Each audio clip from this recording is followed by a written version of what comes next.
La situación de los derechos humanos, hemos hablado con Kerry Kennedy, la activista que ha liderado varias misiones en aquella zona.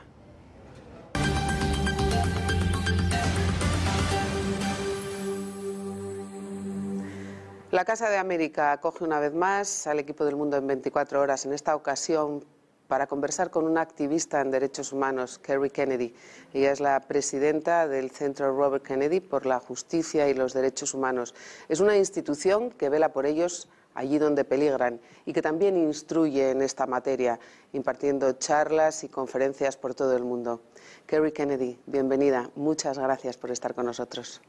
Kerry, usted está en España para dar a conocer el trabajo y los objetivos del centro que dirige y más concretamente para alzar una vez más la voz sobre un conflicto al que se siente usted especialmente vinculada. Hablamos del conflicto del Sáhara Occidental. ¿Por qué pone usted más acento en este conflicto que en otros que hay por el mundo? ¿Por qué le preocupa especialmente? Bueno,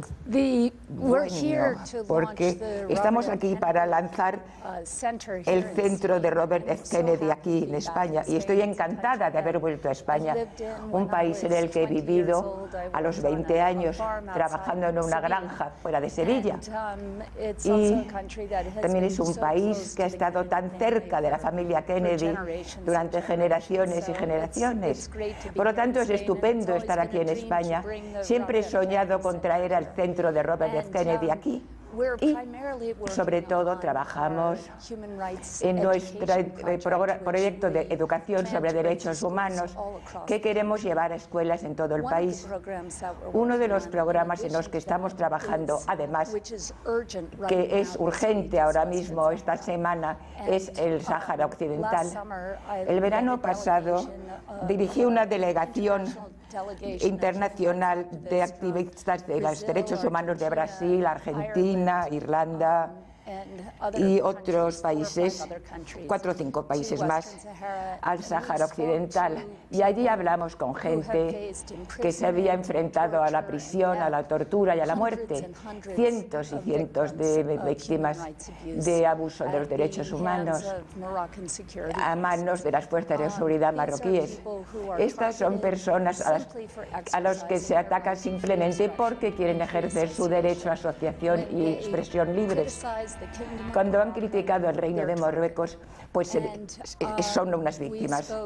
Hablamos con mujeres que habían sido violadas y estas atrocidades espantosas. El problema es que no tienen sitio a donde ir. El único gobierno allí es el gobierno impuesto por Marruecos. No hay ningún auditor prominente ni alguien que pueda hablar sobre la verdad y la justicia.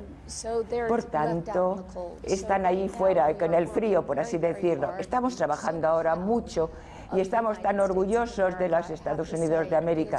Debo decir que me siento muy bien por estar tan orgullosa de mi país, porque han escrito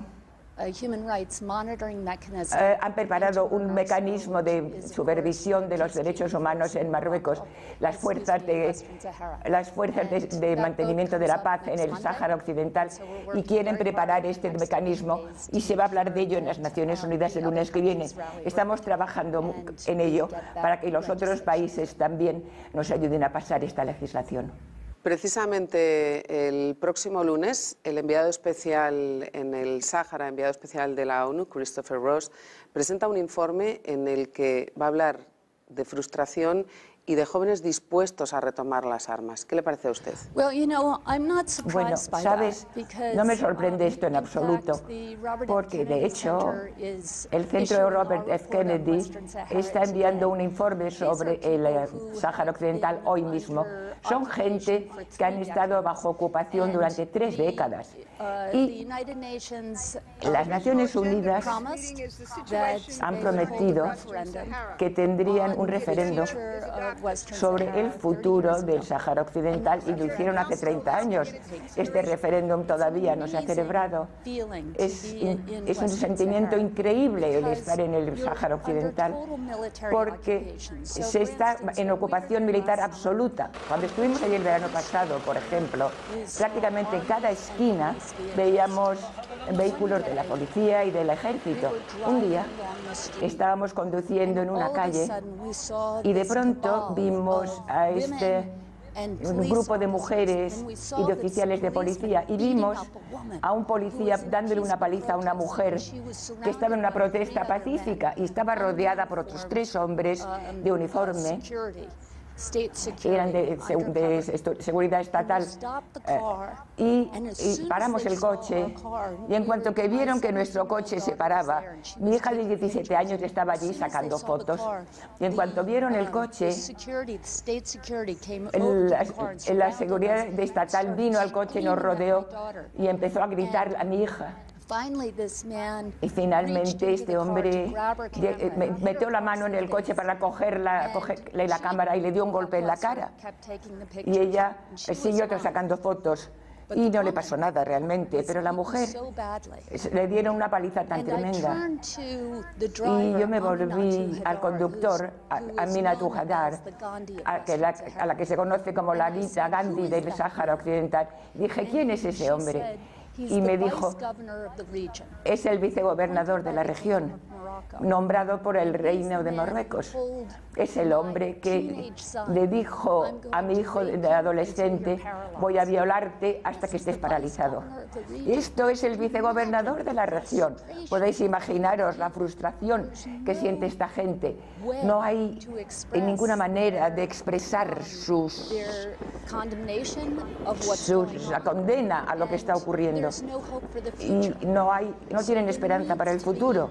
Necesita haber, por lo tanto, algún mecanismo allí. Necesita que haya un mecanismo de monitorización de derechos humanos para que la gente pueda expresar su frustración, pueda acabarse la impunidad y haya alguna forma de seguir adelante para que la gente pueda tener esperanza en el futuro. Además, curiosamente, esta es la única misión de la ONU que no tiene esa competencia, que no puede hacer nada en materia de derechos humanos en un territorio como este, tan necesitado de esa supervisión. Sí, pues es el único... Es la única misión moderna de mantenimiento de paz sin un mecanismo de supervisión de las Naciones Unidas. Es la única que se ha formado en las últimas décadas sin esta supervisión y es necesario que haya algo allí. Los marroquíes, para su crédito, han progresado en los últimos años, han cambiado la Constitución, han ratificado más convenios de las Naciones Unidas, han empezado a permitir a los informes de las Naciones Unidas, pero realmente, por ejemplo, el informe especial sobre torturas ha estado allí en septiembre y octubre del año pasado, pero solamente ha podido estar allí 1 o 2 semanas y luego se va y a lo mejor no vuelve en otros 5 años. Realmente se necesita alguien que esté allí sobre el terreno todo el tiempo. Un ejemplo de las dificultades aquí y la necesidad de este mecanismo es Minatu Hadar, el que ha ganado el premio de la paz de Robert F. Kennedy y está allí en el Sáhara Occidental. Cuando fuimos a las Naciones Unidas nos dijeron que en el Sáhara Occidental no se nos permite reunirnos con nadie, a no ser que obtengamos permiso del gobierno de Marruecos. Y cada vez que pedíamos permiso para reunirnos con Amina o con su equipo, se nos negaba. Así que el pasado octubre finalmente el gobierno de Marruecos finalmente permitió que esta reunión se celebrase. Aminatu se reunió con Christopher Ross y le podéis preguntar sobre ello la semana pasada. Y cuando iba conduciendo hacia su casa, su coche se vio rodeado de policías y dándole golpes, sacudiéndola, la sacaron del coche, la pegaron allí mismo en la calle, sacaron un cuchillo, uno sacó un cuchillo y milagrosamente pudo escaparse. Y entró en su casa, oyó golpes fuera y vio a los policías destruyendo su coche. Realmente es algo loco, una cosa increíble. ¿Y por qué pueden hacerlo? Pues lo hacen porque bloquean el acceso a la prensa internacional. Y es muy difícil para una organización de derechos humanos entrar allí. Por eso necesitamos un mecanismo que pueda estar allí en el Sáhara Occidental.